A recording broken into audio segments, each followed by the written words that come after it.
against an anti-static discharge. So we need to attach the alligator clip to any metal surface of the system unit.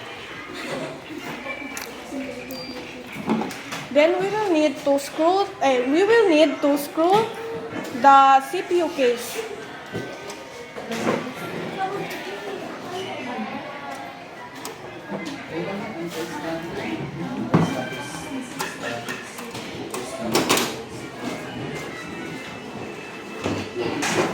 The next thing is to remove all the connectors that is attached to the power supply and the motherboards.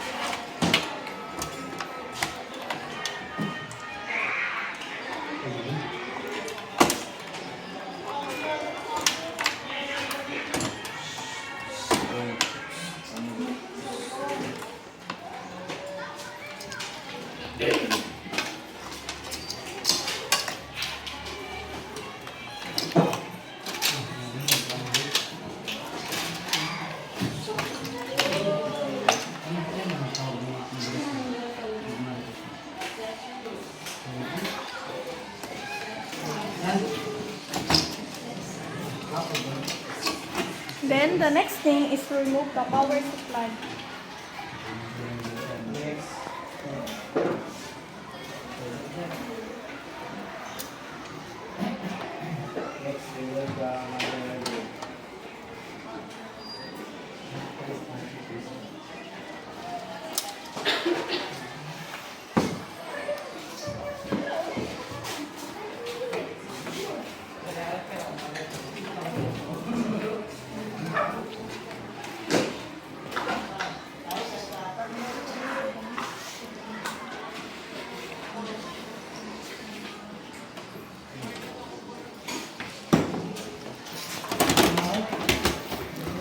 And the next thing is to remove the screws that is attached to the motherboard.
Thing is to remove the video card.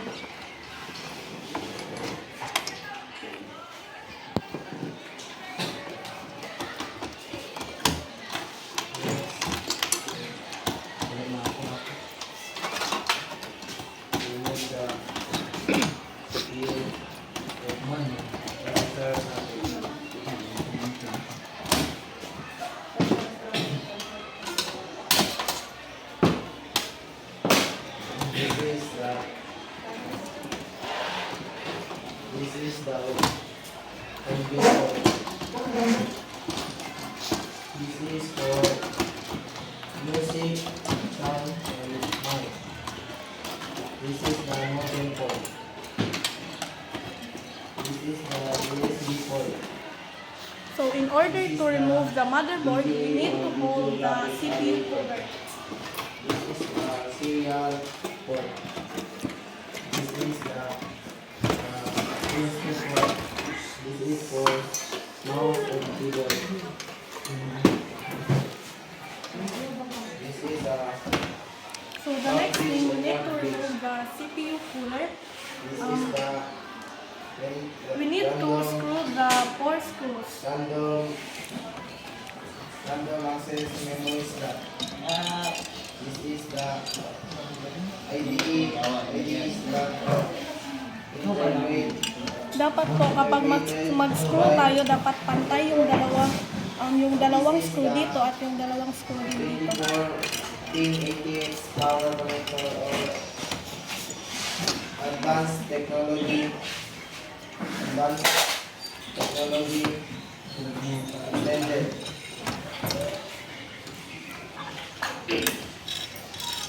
This is the capacitor. This is the inductor. And this is diode.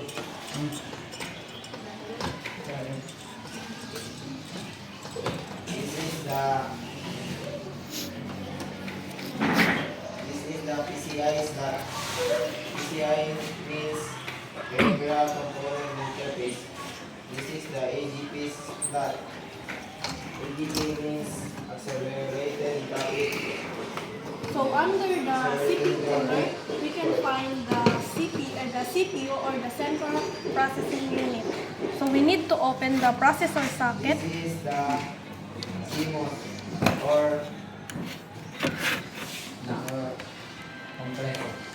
complementary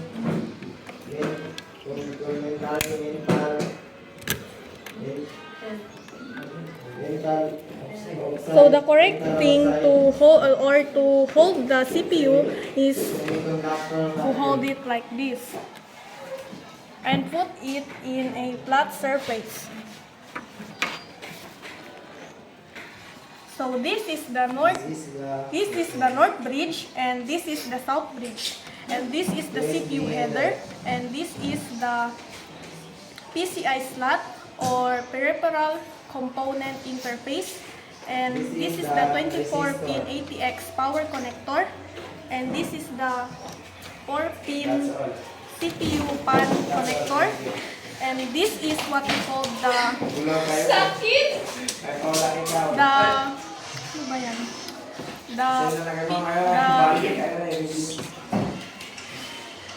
PCI Express slot, and this is the AGP slot or accelerated graphic port, and yung nilalagay po sa AGP is ang video cards.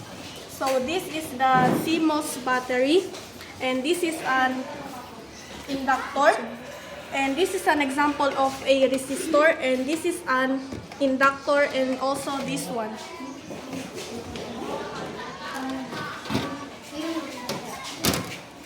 So this is the PS2 port. So the green one is for mouse, and the violet one is for keyboard. And this is the serial port, and this is the VGA port or the video graphics port. And this one and also this is an USB port, and this one is what we call the Ethernet port or a modem port. And this one is the audio ports, blue for speaker, pink for the microphone.